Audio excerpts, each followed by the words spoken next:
সবাইকে স্বাগত জানাচ্ছি কুয়াশা ক্লাসিকে। আমি আরজে শারমিন। শুরু হয়ে গেছে আজকের কুয়াশা ক্লাসিকের নতুন এপিসোড, আর আপনাদের জন্য আরও একটি নতুন গল্প নিয়ে আমি হাজির হয়ে গেছি। জানিয়ে দিচ্ছি আজকের গল্পের নাম হলো রাজনন্দিনী। আজকের গল্পটি যিনি রচনা করেছেন তার ছদ্মনাম আপনারা ইতিমধ্যে বুঝতে পারছেন কার নাম বলছি, আমি ভুতুম পেঁচা। আর আজকে নাট্য পরিচালনায় ছিলেন যথারীতি আনিকা চৌধুরী প্রিয়ন্তী। আসুন তাহলে আর কথা না বাড়িয়ে শুরু করছি আজকের গল্প রাজনন্দিনী। আমাদের আজকের গল্পের মুখ্য চরিত্র বলিরামপুরের জমিদার পুত্র শেখর রাম বর্মন। এখনও আমাদের এই উপমহাদেশের ব্রিটিশ রাজ চলছে। সাল 1907 লন্ডনে স্নাতক পাশ করে সদ্য নিজ জন্মভূমি বাংলায় ফিরেছে। চলনে বলনে জমিদারি ছাপ থাকলেও মন থেকে সে স্বাধীনতা সংগ্রামকে সমর্থন করে, আর তাই তো জমিদারি বাদ দিয়ে লেখালেখিতে সম্পূর্ণ মনোনিবেশ করে থাকে। কিন্তু সেখানে বিধি বাম। সভ্য সমাজ থেকে শেখরকে ইন্টেলেকচুয়ালের খেতাব দিলেও নিজের জমিদারির সাধারণ ম্লেচ্ছ থেকে ব্রাহ্মণরা যে পিঠ পিছিয়ে নিয়ে হাসি তামাশা করে তা শেখর হাড়ে হাড়ে জানে। আর তা হবেই বা না কেন? জমিদার ঋষিরাম বর্মন প্রবল মাত্রায় ইংরেজদের পা চাটা, আর সে কারণে খাজনা আদায়ের ব্যাপারে ঋষিরাম বর্মনের দরবার বড়ই কঠোর এবং নির্দয়। পিতার সেই কর্মফল পুত্রকে বহন করতে হয়। মুক্ত হওয়ায় নিজেদের জমিদারির কোথাও লেখালেখি করতে যাবে কি, দূর থেকে প্রজারা কানা ঘুষা আর হাসি তামাশা শুরু করে দেয়। আর তাই রাজশেখর মাঝে মধ্যেই নিজের ফোর্ড গাড়িটা প্যারিস থেকে আনানো টাইপরাইটারটা নিয়ে নিজের জমিদারি থেকে নিরুদ্দেশ হয়ে যায়। কখনো দীঘা তো কখনো পাটনা, কখনো ঢাকা তো আবার কখনো যশোর। আজ শেখর বেরিয়েছে তার গাড়িটা নিয়ে, আর এবারের উদ্দেশ্য পাহাড়ে 10-12 দিন থেকে লেখালেখি করে তারপর ফিরবে। গন্তব্য দার্জিলিং। অবশ্য বলিরামপুর থেকে দার্জিলিংয়ের দূরত্ব খুব একটা বেশি না। খুব ভোরে রওনা দেওয়াতে 11:30-12টা নাগাদ পৌঁছে গেল। এখন কাজ হলো একটা ভালো দেখে রিসোর্ট খুঁজে বের করা, আর সেই জন্যে পাহাড়ি উঁচু নিচু পথে গাড়ি চালাচ্ছিল শেখর। দার্জিলিং শহর থেকে প্রায় 20 মিনিট ড্রাইভ করবার পর শেখর দূর থেকে খেয়াল করলো একটা সুন্দর গোছানো টি স্টেটের মাঝে কিছু বাংলো মতন ঘরবাড়ি দেখে বুঝতে পারলো যে এখানে থাকবার ব্যবস্থা করা যেতে পারে। আর কি অদ্ভুত ব্যাপার, সেই টি স্টেটের মেইন গেটে পৌঁছে দেখলো বোর্ড টাঙানো, প্যারাডাইস রিসোর্ট। শেখর সোজা গাড়িটা টান দিয়ে রিসোর্টের রিসেপশনের সামনে থামালো।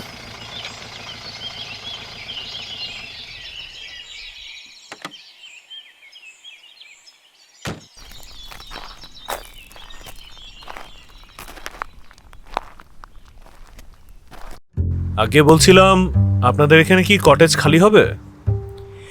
নমস্কার স্যার। জি স্যার, হবে স্যার। আপনি বসুন, আমি চাবি নিয়ে আসছি। আপনাকে আমি কটেজটা দেখিয়ে দিচ্ছি।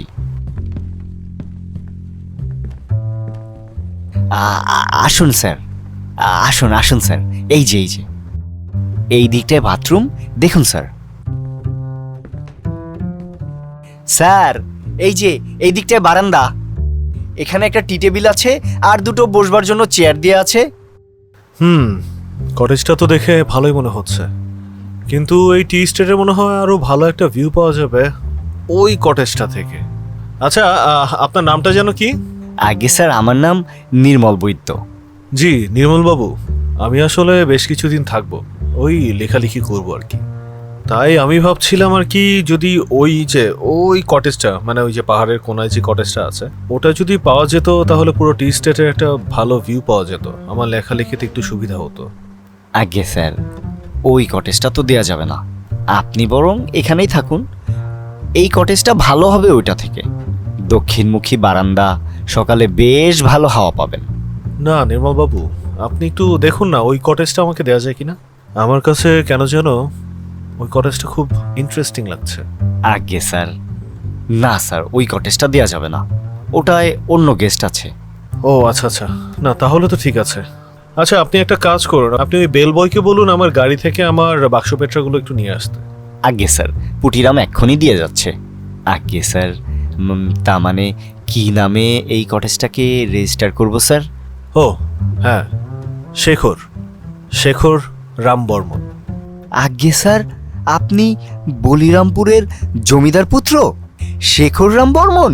কি সৌভাগ্য! আপনি আসবেন একটিবার আমি আগে খবর পেলে সব বন্দোবস্ত করে রাখতাম স্যার। ছি ছি ছি ছি ছি ছি স্যার, এই অধমের আচরণে কোনো বেয়াদবি নেবেন না স্যার। দেখুন নির্মলবাবু, আপনি এত ব্যতিব্যস্ত হবেন না। আপনাকে যতটুকু বলা হয়েছে অতটুকু করলেই হবে। আমি বলিরামপুর থেকে দার্জিলিংয়ে এসেছি একান্তই আমার নিজের সাথে ব্যক্তিগত কিছু সময় পার করতে, আর প্রধানত লেখালেখি করতে। এখানে আমাকে জমিদার পুত্র হিসেবে আখ্যায়িত না করলেও চলবে। কি বলছেনটা কি স্যার আপনি? স্যার আপনারা হচ্ছেন মনিব, মনিব সেবা না করলে তো অধমের এই নরকেও জায়গা হবে না স্যার। স্যার স্যার আপনি আজকে রাতটা কষ্ট করে এখানে থাকুন, কাল সকালের মধ্যে আমাদের যে প্রিন্স সুইটটা আছে আপনার জন্য সেটা রেডি করে রেখে দিচ্ছি স্যার। ওহো নির্মলবাবু, প্রয়োজন নেই, বললাম তো। স্যার আমি পুটিরামকে বলে দিচ্ছি সর্বক্ষণ ও আপনার ঘরের বাইরে থাকবে স্যার। আপনার কিছু প্রয়োজন পড়লে আপনি ঘর থেকে আওয়াজ দেবেন, ব্যাস পুটি আপনার জন্য এনে দেবে স্যার। দেখুন নির্মলবাবু, কোনো সুইটের ব্যবস্থা করার দরকার নেই। যেটা দিয়েছেন সেটা আমার যথেষ্ট ভালো হয়েছে, রুমটা যথেষ্ট ভালো। আপনি আপাতত এই সমস্ত কিছু বাদ দিয়ে আমার ব্যাগটা দিয়ে যাওয়ার ব্যবস্থা করুন। আর নির্মলবাবু, এই দুপুরের খাবার বা খাওয়া দাওয়ার ব্যবস্থা কি আপনাদের এই রিসর্টে আছে নাকি বাইরে থেকে করতে হবে? আগে স্যার আছে তো, ওই ঢুকতেই ডান দিকে এগুলে আমাদের পদ্মপুকুর, আর তার পাশেই আমাদের খানা খাজানা। কিন্তু আপনার কষ্ট করে ওখানে যেতে হবে না স্যার, আমি ঘরেই আপনার খাবার পাঠিয়ে দেবো স্যার। খানা খাজানা, বাহ, বেশ সুন্দর নাম তো। নির্মলবাবু, আপনাকে কিছু করতে হবে না, আমি ফ্রেশ হয়ে নিজে গিয়ে ওখানে গিয়ে খাবো। কিন্তু স্যার আর কোনো কিন্তু না, আপনি আপাতত যান, আমার ব্যাগপত্রগুলো আনানোর ব্যবস্থা করুন। আগে স্যার। নির্মলের বকবকানিটা বাদ দিলে প্যারাডাইস রিসোর্টের এই ঘরটা ভালো লেগেছে শেখরের। এক টি স্টেটের ভেতরে রিসর্টটা, সামনে চায়ের বাগানের বিস্তীর্ণ এক সবুজ অঞ্চল। যদিও শেখরের চোখটা ওই পাশের ঘরটার দিকে এখনও একটু হলেও আটকে আছে, আর তার কারণ ওই ঘরটা একদম পাহাড়ের কোল ঘেঁষে, আর ঘরটা এমন জায়গায় যেখান থেকে সূর্যোদয় আর সূর্যাস্ত দুটোই আয়েশ করে পাহাড়ের কোলে বসে দেখা যাবে। যাই হোক, মনে হালকা চাপা কষ্ট নিয়ে হাতে মুখে পানি দিয়ে একটু ফ্রেশ হয়ে নিল। ইতিমধ্যে পুটিরাম বাক্স পেট্রাগুলো দিয়ে গেছে ঘরে। হাত মুখ ধুয়ে কাপড় বদলে শেখর রওনা হলো খানা খাজানার দিকে। হাঁটতে হাঁটতে শেখর ভাবছে স্বদেশি বিপ্লবীরা এই রিসোর্টে এলে এর ধুলোবালির নকশা অব্দি বদলে দিত, কারণ পুরো রিসোর্টের প্রতিটা কোণা যেন ব্রিটিশ সাহেবিয়ানার আভিজাত্যের সাক্ষী দিচ্ছে। মিনিট 10 হাঁটবার পর শেখর পৌঁছে গেল খানা খাজানায়।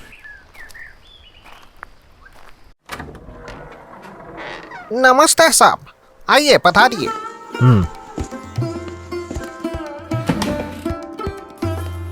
वेलकम सर, मेरा नाम रणवीर है। आप क्या लेना चाहेंगे आज? अच्छा नाम है आपका, रणवीर, রণক্ষেত্রের বীর। তো রণক্ষেত্রের বীর, আজকে আপনাদের দুপুরের খাবারের কি ব্যবস্থা আছে? सर পোলাও, রাইস, মিক্স সবজি, চিংড়ি মাছের মালাইকারি, কচু চিংড়ি, রুই মাছের কালিয়া, রূপচাঁদা ফ্রাই, পাবদা পেয়ারি, मटन सूखा, लाल मांस, मटन झोल, चिकन चोखा, चिकन रोस्ट। बोलिए सर, आप क्या ट्राई करना चाहेंगे? রণবীর, বাংলাটা তো বলতেই পারেন, তো সেটা বর্জন করে হিন্দিতে কথা বলার কোনো বিশেষ কারণ? मतलब नहीं স্যার, আসলে স্যার আমাদের এখানে পুরো ভারতবর্ষ থেকেই অতিথিরা আসে, তাই আমাদেরকে নির্দেশনা দেওয়া আছে শুধু হিন্দি বা ইংরেজিতে কথা বলতে হবে। কিন্তু আমার সাথে সেটা করবার প্রয়োজন নেই আপনার। আর আপনার এত উচ্চমার্গীয় রেস্টুরেন্টে একটা মেনু কার্ড নেই দেখে একটু অবাকই হচ্ছে। আসলে স্যার বছরের এই সময়টায় আমাদের অতিথির সংখ্যা একটু কম থাকে, তাই আমাদের মেনটেন্যান্সের কাজগুলো এই এখনই হয়। সব কিছুই হয়ে গেছে, কিন্তু এই মেনুটাই প্রিন্ট করা বাকি। বুঝলাম। তো রণবীর, আমি তো বুঝতে পারছি না যে আমি কি খাবো। তো আপনি রণক্ষেত্রের বীর নাকি খাদ্য নির্বাচনেও আপনার বীরত্ব আছে, সেটা আমাকে একটু দেখিয়ে দিন। বাঙালিয়ানার যা আছে, আপনার যা মনে হয় আমার জন্য দেয়ার, নিয়ে আসুন। অবশ্যই স্যার, আমি এক্ষুনি নিয়ে আসছি। রিসোর্টটা দারুণ লাগছে শেখরের। পরিবেশটা যেমন ভালো, ঠিক তেমনি এই খানা খাজানার রেস্টুরেন্টটাও অনেক ইন্টারেস্টিং। এসব ভাবতে ভাবতেই রণবীর খাবারের এক বিশাল পসরা সাজিয়ে নিয়ে এলো। পুরো দস্তর বাংলা খাবার। সেখানে রয়েছে শুক্তো, পোস্ত, চিংড়ির মালাইকারি, ভেটকির পাতুরি, মাটন কষা, সজনে ডাল, আর শেষ পাতে মিষ্টি দই। মন এবং প্রাণ ভরে শেখর খাওয়া দাওয়া করলো। খাবারের স্বাদটা বেজায় ছিল। তো খাওয়া দাওয়া শেষ করে রণবীরকে সন্ধ্যের চা ঘরে পাঠিয়ে দেবার কথা বলে শেখর ওর ঘরে চলে এলো। কিন্তু এখন খেয়াল করলো যে কটেজটায় শেখর উঠেছে তার নাম চন্দ্রমল্লিকা। ব্যাপারগুলো শেখরের বেশ ভালো লাগছে। প্রতিটা মানুষ এবং জিনিসের নামের মধ্যে একটা শৈল্পকতা আর কেমন যেন একটা লেখকের লেখনীর ছোঁয়া রয়েছে। ঘরে ঢুকে শেখর একটু ভাত ঘুমের প্রস্তুতি নিল। তারপর ঘুম থেকে উঠে টাইপরাইটারটা সেট করে সন্ধ্যার চা খেতে খেতে লেখালেখি শুরু করবে এই মনস্থির করতে ঘুমাতে চলে গেল শেখর। বেশ খানিকটা সময় পেরিয়ে গেল। শেখরের ঘুম ভাঙল দরজায় টোকা শুনে। কে? আগে বাবু, আমি পুটিরাম। দাঁড়াও, আসছে। আগে বাবু, আপনার বিকেলের জল খাবারটা। এসো, ভেতরে রেখে যাও। কি হলো, দাঁড়িয়ে আছো যে? কিছু বলবে? বাবু, ওই ম্যানেজার বাবু বললেন আপনার জন্য একটা প্রিন্স সুইট রেডি করা হয়েছে, তো আপনার ব্যাগপত্রগুলো কি আমি নিয়ে যাব? না, তার প্রয়োজন পড়বে না। আমি যেখানে আছি সেখানে ঠিক আছি। তুমি ম্যানেজার সাহেবকে বলো ওই কটেজটা যদি খালি হয় তাহলে যেন আমাকে জানায়। কোনটা বাবু? ছায়ানির? ওটা তো বাবু খালি হবে না। কেন খালি হবে না? কেন? না বাবু, ওটাতে তো মেরামতের কাজ। সে কি? তো সকালবেলা যে ম্যানেজার বাবু বললেন ওখানে গেস্ট আছেন। না বাবু, ওই ম্যানেজার বাবু ঠিকই বলেছেন, ওই গেস্ট আছে, এখন গেস্ট চলে গেলে তারপর মেরামতের কাজ চলবে। ঠিক আছে বাবু, আমি এখন আসছি। আপনি চাটা খাওয়া শেষ হলে ওই ট্রেটার মধ্যেই রেখে দিন, আমি এসে নিয়ে যাব। দাঁড়াও, আগে বাবু। এই টাকাটা রাখো, আর ওই চায়ের ট্রেটা আর ওই যে আমার টাইপরাইটারের বাক্সটা, এ দুটো ওই বারান্দায় টি টেবিলের উপরে রেখে আসো। আমি হাত মুখ ধুয়ে যাচ্ছি। আগে বাবু, আমি দিয়ে যাচ্ছি। ধন্যবাদ বাবু। পুটিরাম 8খানা বকশিস পেয়ে বেজায় খুশি, কিন্তু সে খুশির সীমানায় বাদ দিয়ে সে হন্তদন্ত করে চায়ের ট্রে আর টাইপরাইটারটা কটেজের বারান্দায় টি টেবিলে রেখে ঝটপট কেটে পড়ল। শেখর হাত মুখ ধুয়ে নিয়ে বারান্দায় বসলো। বিকেল গড়িয়ে এখন সন্ধ্যা, আর জায়গাটা টি স্টেটের মধ্যে, তাই প্রচুর গাছপালা আর পাহাড়ের কারণে মনে হচ্ছে সন্ধ্যা নয়, বরং এখন রাত। কাপে চা ঢেলে টাইপরাইটারের কভারটা খুলছিল শেখর। ঠিক তখন শেখরের কানে এলো এক নারী কণ্ঠে শোনা যাচ্ছে, দিবস রজনী আমি যেন কার আশায় আশায় থাকি। শেখর দেখলো পাশে একটা বেঞ্চে একটি নারী মূর্তি। শেখর চায়ের কাপটা নিয়ে ওই দিকটা এগিয়ে গেল। দিবস রজনী আমি যেন তার আশায় আশায়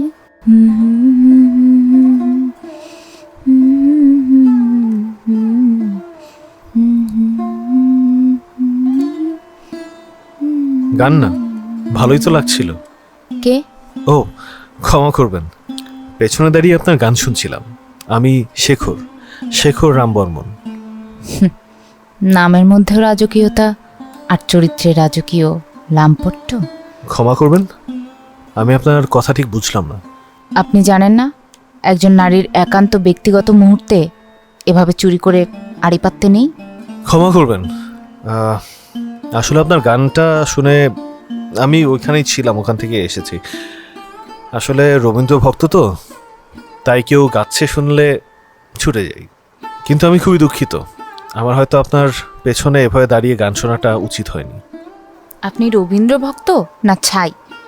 ছেলে মানুষদের আমার জানা আছে। দেখুন, আপনি বিশ্বাস করুন বা করতে সমস্যা হওয়ার পরে আমি বলছি যে সত্যি কথা, আমি আপনার গানটা শুনেই এসেছি। আচ্ছা, রবীন্দ্র ভক্ত, তাহলে বলুন তো, আমি যে গানটা গাইছিলাম সেটি কোন গীতিনাট্যের? এরা সুখের লাগি চাহে প্রেম, প্রেম মেলে না, তবু সুখ খুঁজে যায় এমনি মায়ার ছলনা। এরা সুখের লাগি চাহে প্রেম, প্রেম মেলে না। মায়ার খেলা। যাক, এই যাত্রায় বেঁচে গেলেন। আমি কি বেঞ্চটাতে বসতে পারি? বসুন। ধন্যবাদ। তো কবে এসছেন আপনি? আজই, ওই সকাল গড়িয়ে দুপুরের দিকে। ও, এই জন্যই আপনাকে দেখিনি। দেখিনি বলতে, আপনি কি এখানেই থাকেন? না আবার হ্যাঁ, ঠিক বুঝলাম না। এই টি স্টেটটা আর এই রিসোর্টটা আমার, মানে বাবার কাছ থেকে পাওয়া আর কি। আর সে সুবাদে আমার এখানে প্রায় থাকা হয়। এই তো ছায়ানি, আমি সবসময় এটাতেই থাকি। ও, আপনি আছেন এখানে, আর আমি নাছোড়বান্দা আসবার পর থেকে এই কটেজটাতে থাকবার জন্য আর্জি দিয়ে যাচ্ছি। তাই বুঝি? আগে জানলে আমি চলে গিয়ে হলেও আপনার থাকবার ব্যবস্থা করে দিতাম। এই না না, ছি ছি, কি বলছেন? আমি যেটাতে আছি ওটাও মন্দ না। আচ্ছা, আপনাকে দেখে তো মনে হয় না যে আপনি রবীন্দ্রনাথের ভক্ত হতে পারেন। কি করেন আপনি? যদি বলি আমি একজন লেখক। মোটেও বিশ্বাসযোগ্য নয়। আপনি যদি আমাকে বিমোহিত করবার জন্য এই কথা বলে থাকেন, তাহলে ডাহা ফেল করলেন। সত্যিটা বলুন, হয়তো তাহলে আমায় কিঞ্চিত হলেও বিমোহিত করতে পারবেন। তাহলে তো সত্যটা বলতেই হয়। ওই যে তখন বলেছিলেন নামের মধ্যে রাজকীয়তা, ওটা ঠিকই ধরেছিলেন, শুধু কিঞ্চিত একটু ঠিক করে দিচ্ছি। রাজ্যহীন রাজার রাজপুত্র আমি, তার মানে জমিদার পুত্র। আমি বলিরামপুরের জমিদার পুত্র, শেখর রাম বর্মন। আর সে সুবাদে খুব একটা বেশি কিছু না করলেও চলে, তাই লেখালেখি করি। বাবা, এখন তো আপনার কথা শুনে লেখকটাই বিশ্বাসযোগ্য মনে হচ্ছে, জমিদার পুত্রই কম। ইয়োর হাইনেস, ওটা কম কেন? ওটা যদি একদম বিশ্বাস নাও হয় তাও সমস্যা নেই। মানে? না মানে এই টি স্টেট যারা ওন করে তাদেরকে তো হাইনেস, প্রিন্সেস এরকম টাইপেরই কিছু বলে মনে হয়। একদমই না, ওসব একদম বলবেন না আমাকে। আমি রাজনন্দিনী। জানেন, আপনাদের এখানকার প্রত্যেকটা জায়গা তো জায়গা, প্রত্যেকটা মানুষের নাম সহ সুন্দর। আপনার পছন্দ হয়েছে? আসলে জায়গাগুলোর নাম আমার মায়ের দেয়া, এবং মায়ের কড়া নির্দেশ ছিল যেন আমরা সবসময় এমন মানুষকে এখানে কাজে রাখি যাদের নামগুলো সুন্দর। ইন্টারেস্টিং তো, ভাবনাটাতে অনেক নতুনত্ব আছে। সব নতুনত্ব সর্বদা মঙ্গল কিন্তু বয়ে আনে না। নামের সাথে কিন্তু সবসময় মিল রেখে ভেতরটা পাওয়া যায় না, তা সেটা জায়গায় হোক কিংবা মানুষ। ছাড়ুন সব। পুটি নামটা কোথায় গেল? ঘরের চাবিটা কোথায় যে পড়ে গেল বুঝতেই পারছি না। ওকে বললাম দরজার তালাটা ভেঙে দিয়ে যেতে। সে কি, পুটিরাম তো এই কিছুক্ষণ আগে আমার কটেজ থেকে বের হলো, তখন দেখা হয়নি। আর বলবেন না, দুপুরে বের হবার সময় ম্যানেজার নির্মলকে বলেছিলাম যেন তালাটার চাবির ব্যবস্থা করে রাখে। একটা কাউকে দিয়ে কোনো কাজ ঠিক মতো হয় না। আমার এত ক্লান্ত লাগছে যে নড়তেই পারছি না। কই ভাবলাম ঘরে গিয়ে একটু ফ্রেশ হব, কিসের কি। আচ্ছা, আমি কি যাব ম্যানেজার কিংবা পুটকিকে খুঁজতে? আরে না না না না, অন্ধকার হয়ে এসছে, আপনি আর ওদিকে যাবেন না। এই স্টেটে প্রচুর শেয়াল আছে, আর সন্ধ্যার পর ওরা ঝাঁক বেঁধে বের হয় শিকারে। এ তো বিশাল সমস্যা। আচ্ছা, আপনাদের এই কটেজে আমি যদি একটু কিঞ্চিত ভাঙচুর করি, আমার ব্যাপারে আবার আইনি ব্যবস্থা নেবেন না তো? অবশ্য নিলেও ওই হাফ প্যান্টালুন পরা দারোগারা খুব একটা বেশি কিছু করতে পারবে না, নাম শুনেই ছেড়ে দেবে। মানে? আসুন, আপনার ঘরে দরজাটা খোলার চেষ্টা করি, সেই আদিম শৈলযুগের পদ্ধতিতে। পারবেন তালা ভাঙতে? এর আগে কখনো করিনি, তবে আজ নিশ্চিত পারবো। চলুন।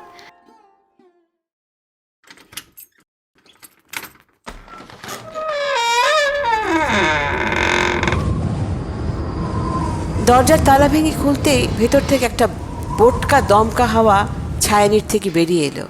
ঘরটার ভেতর দেখে মনে হচ্ছে কত বছর ধরে ছায়ানির দরজা খোলা হয়নি। এ কি, এই ঘরের এই অবস্থা কেন? দেখে তো মনে হচ্ছে অনেকদিন এই ঘরে কেউ ঢোকেনি। এ কি, নন্দিনী, নন্দিনী, আজগুবি ব্যাপার তো। মেয়েটা তো এতক্ষণ এখানেই ছিল, আবার কি ওদিকে গেল নাকি? এ কি, এত কুয়াশা কেন চারদিকে? নন্দিনী, নন্দিনী, রাজনন্দিনী, নন্দিনী, রাজনন্দিনী। উনি কি তাহলে আবার রিসিপশনের দিকে গেল নাকি পুটিরামকে খুঁজতে? না, কুয়াশাতে তো চারদিকে কিছুই দেখা যাচ্ছে না। থাক, আমি বরং ঘরেই ফিরে যাই। কুয়াশা কমলে তারপরে না হয় খবর নেওয়া যাবে। কুয়াশায় তো রাস্তাও বোঝা যাচ্ছে না। ওহো, আমি তো আবার বারান্দায় টাইপরাইটারটা রেখে এসেছি। এই কুয়াশায় ভিজে না আবার টাইপরাইটারের প্রেসারগুলো নষ্ট হয়ে যায়। না না না, যাই যাই যাই।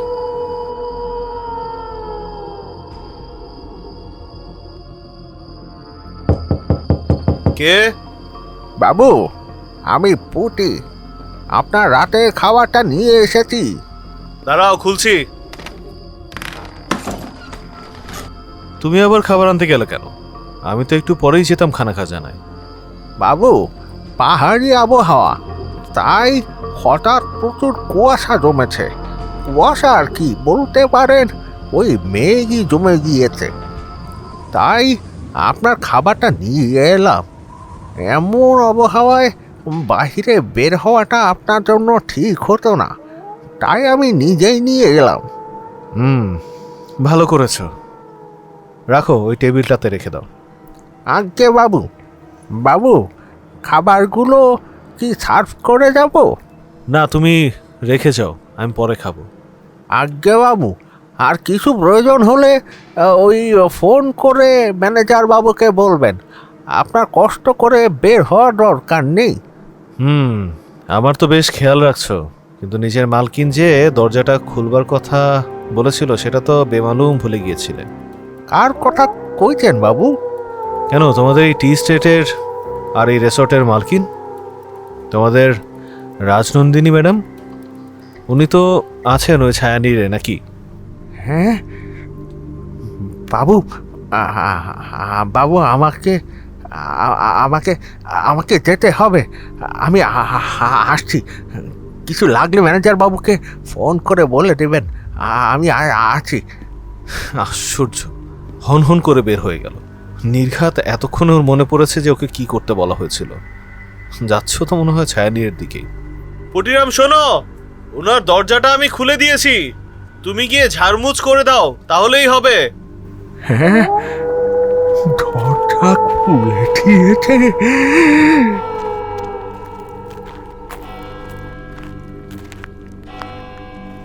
ভগবান, ভগবান রক্ষে করো। ছায়ানীরের দরজা খুলে গিয়েছে। এইটার খবর ম্যানেজার বাবুকে জলদি দিতে হবে। কিন্তু এত কুয়াশা, রাস্তাও তো দেখা যাচ্ছে না। এ কি, হাঁটতে হাঁটতে পথ ভুলে তো ছায়ানীরের সামনেই চলে এলাম। ভগবান, যেখানে বাঘের ভয় সেখানেই রাত হয়। পুটিরাম,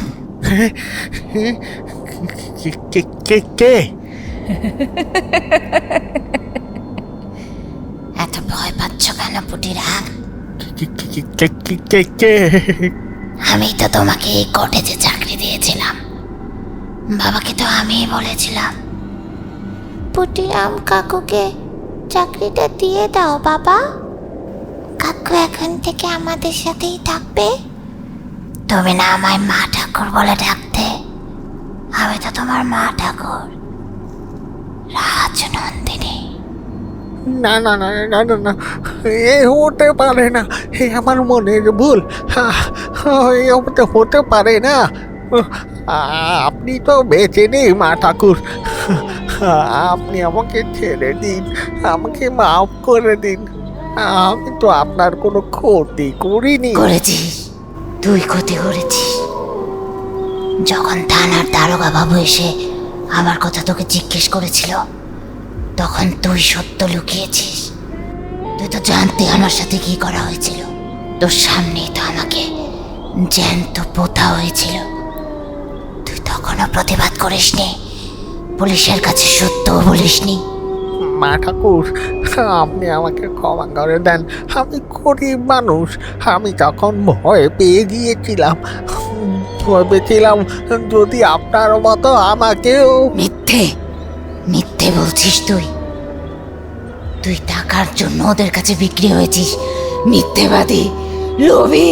না না না না না না, আমাকে ক্ষমা করে দিন, আমাকে ক্ষমা করে দিন। কোথায় যাচ্ছিস পুটি? সবাই মরবে, সবাই। কিন্তু আজ তোর পালা। যাচ্ছিস? আয়। তুই আমাকে কি খেলতে নিয়ে যেতে চায়নি রে। যখন আমি ছোট ছিলাম, আজও আমি খেলবো। আগে তোর ঘাড় মটকাবো, তারপর ছায়ানির বারান্দা থেকে তোকে ছুড়ে দেবো পাহাড়ের নিচে।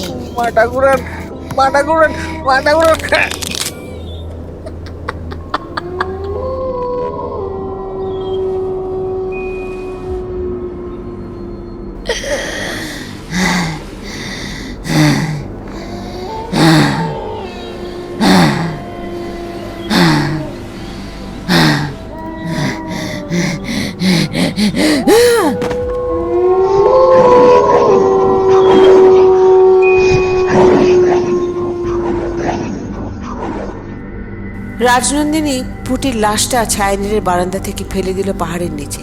আর সেখানে ছিল এক ঝাঁক হিংস্র শিয়াল। শিয়ালগুলো একটা তাজা লাশ পেয়ে হিংস্র থেকে হিংস্রতর হয়ে উঠল। কেউ পুটির লাশের হাত কামড়ে ছিঁড়ছে, কেউ আবার পা। একটা শিয়াল তো পুটির দেহ থেকে মাথাটাকেই কামড়ে ছিঁড়ে ফেললো।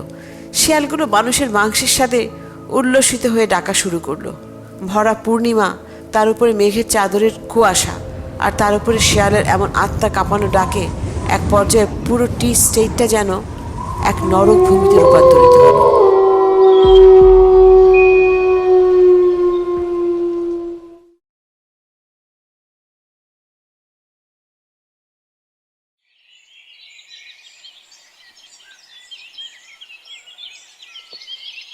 কয়টা বাজে? এই কি, এ তো প্রায় বেলা 11টা। আমি তো কখনো এত বেলা পর্যন্ত ঘুমাই না।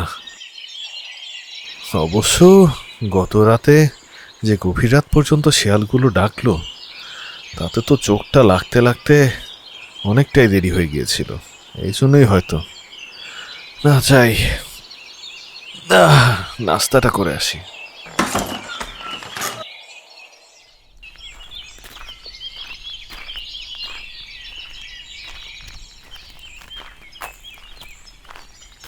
এ কি, বাহিরে এখনো মেঘ সরেনি দেখছি। অদ্ভুত, গতকাল সন্ধ্যেতে মেঘ করলো, আর সেই মেঘ এখনো সরছে না। স্ট্রেঞ্জ। ছায়ানীরের দরজা তো মনে হচ্ছে ভেতর থেকে আটকানো। নক করবো নাকি? না থাক, মহিলা শেষে আবার মনে করবে প্রেম নিবেদন করার জন্য তার পেছনে পেছনে ঘুরছি। কি ব্যাপার, আজ খানা খাজানাও এত থমথমে, চারদিকটা কেমন যেন থমকে থমকে আছে। এটা কি কুয়াশার জন্য?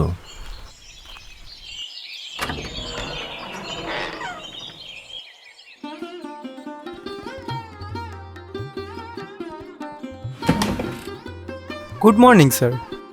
সরি স্যার, আপনার সকালে ব্রেকফাস্টটা আমরা আপনার রুমে পাঠাতে পারিনি। আপনাদের আপ্যায়নে আমি আসলেই মুগ্ধ, কিন্তু আপনি কিভাবে বুঝলেন যে আমি সকালে নাস্তা করতে আসতে পারবো না? আসলে স্যার, চারদিকেই এত কুয়াশা, তো গতকাল রাতেই আমরা সিদ্ধান্ত নেই যে এখানকার ভিআইপি গেস্টদের আমরা রুমেই সার্ভ করব। আমাদের রিসোর্টে এখন সব মিলেই ভিআইপি গেস্ট শুধু একমাত্র আপনি। কিন্তু ঝামেলা হচ্ছে, সকাল থেকে পুটিরামকে এখনও খুঁজে পাচ্ছি না, তাই একটু বিড়ম্বনা হয়েছে। স্যার, আজ আমাদের খানা খাজানায় স্পেশাল ইংলিশ ব্রেকফাস্ট সার্ভ করব আপনাকে। ঠিক আছে, that will be good. Sir, সাথে কি নেবেন, tea or coffee? Coffee, black coffee without sugar. Okay sir. Sir, এই যে আপনার breakfast and your coffee. Thank you. আচ্ছা রণবীর, আপনাদের এখানে প্রায় কি এমন মেঘে ঢেকে থাকে নাকি? তা বলতে পারেন, মাঝে মাঝে থাকে স্যার, তবে সাধারণত বছরের এই সময়টাই এমন হয় না, আর এমন ঘন কুয়াশা তো কখনোই হয় না। ব্যাপারটা ভালোই লাগছে। পাহাড়ি ওয়েদার, তার উপরে এমন ঘন চাদরের মেঘ বা কুয়াশা, ভালোই লাগছে। सलाम शेखर साहब।